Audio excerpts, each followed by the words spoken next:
mga anak, lahat ginawa ko to stay fit and fabulous.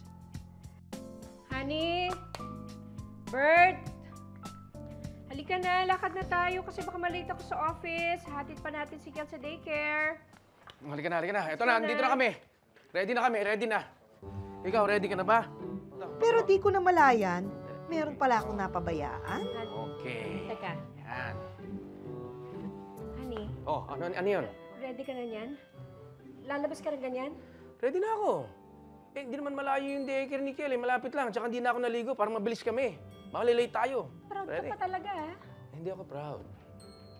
Proud na proud ako. Ikaw ba naman magkaroon ng asawa ng ganyan kaganda? At saka real estate manager pa. Naku, ha? Naku, proud ako.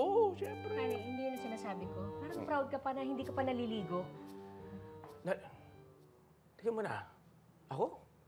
Kailangan ba bang maligo? Ang bango-bango ko nga eh. Mimo ko, umawa ba ako? Alam mo, kahit hindi pa ako, kahit na hindi pa ako nagsisipilyo, mabango ang hininga ko. Pakis nga. Ano? Yes, goodbye. Han, ano ba nangangamoy ka na? Sige na, maligo ka naman. Magsuklay ka. Oh, tinan mo yung anak natin. Baka maawa yan sa'yo. Hindi naliligo.